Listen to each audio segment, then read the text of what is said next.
Hello friends. Welcome to Past Quest Stories. Please like and subscribe. From the workshop of Pandora James. Some stories begin with a whisper, not a shout.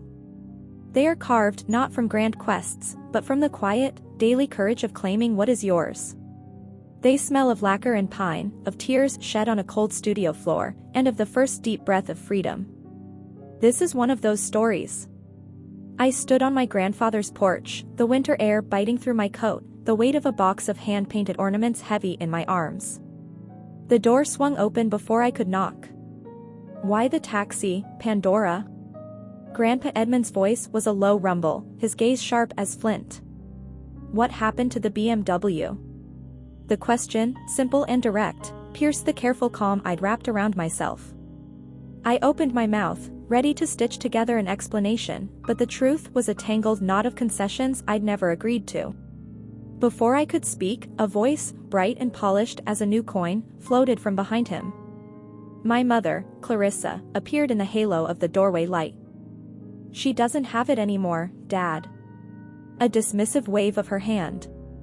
"Blair needed it more. It's just logistics." Logistics. The word hung in the frozen air, sterilizing the theft. Behind her, in the warm dining room, I saw my sister, Blair, haloed by her ring light. She took a delicate sip of water, her eyes meeting mine with a practiced, pitying glance. "You work in a studio." "I'm always on the go." Something in my chest, long buried and dormant, gave a single, resonant crack. "My name is Pandora. Most days, I smell of lacquer and pine. I build tiny, perfect worlds inside snow globes and paint forests on porcelain ornaments. My studio in Seattle is my sanctuary, a place where my hands are steady and my voice is my own. It is the only ground that has ever felt solid beneath my feet." My family saw it differently. To them, my steadiness was not a strength, but a scaffold, something to build their needs upon. I was reliable, which in our house meant I was the load-bearing wall. My mother's ambitions for Blair, my sister, the family's front-facing child, were funded by my silence. My dreams were treated as a hobby, my resources, as communal property. The BMW had been a gift from Grandpa Edmund years ago, a practical, sturdy thing chosen for hauling my work. "You need something safe," he'd said, handing me the keys. My mother's smile in the photo was brilliant. Later, she reframed it, "We'll keep it in the family." The boundaries of what was mine began to blur, then dissolve. That night, after the stilted dinner where my loss was treated as a minor plot point in Blair's grand narrative, I returned to my cold studio. The tears didn't come as sobs, but as a silent, steady river, washing away the last of my illusions. In the honest glow of my work lamp, I opened my accounts. And I saw it, not mismanagement, but a systematic harvest. Line after line, a ledger of erosion. Payments for family promotions, bills I didn't authorize, transfers for Blair's collaborations. Nearly $9,000. Money that was the difference between stability and struggle. I wasn't failing. I was being drained. A cold, clean clarity hardened within me. I compiled everything, dates, amounts, notes, into a document.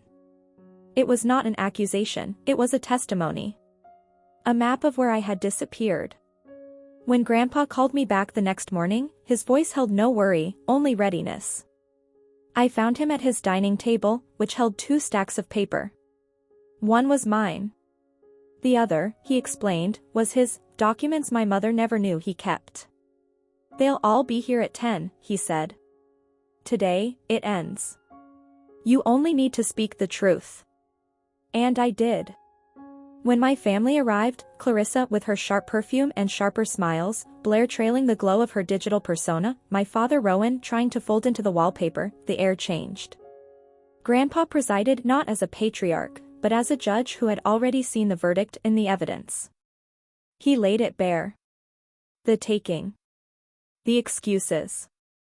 The consistent, camouflaged misuse. My mother's mask splintered. She never complained. Because every time I tried, I said, my voice quiet but cleaving the room, "You called it selfish. You turned my no into a moral failing. The silence that followed was absolute and glacial. Then Grandpa tapped his stack of papers. Years ago, I set aside a fund for the grandchildren building something real. I intended to split it. He looked at each of them, his gaze unforgiving. After witnessing what's been done, I've reassigned it. It goes to Pandora alone. It's enough for a new studio, for independence. And the BMW, he added, turning to Blair, returns to her. Today. The aftermath was a quiet earthquake. I secured a bright studio with windows that caught the sun. Grandpa helped me move in, his proud silence more valuable than any fanfare.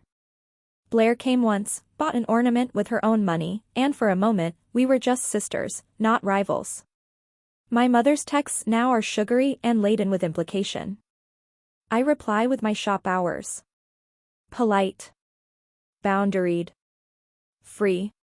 Now, in the quiet hum of my own kingdom, surrounded by the scent of creation, I understand. I didn't seek revenge.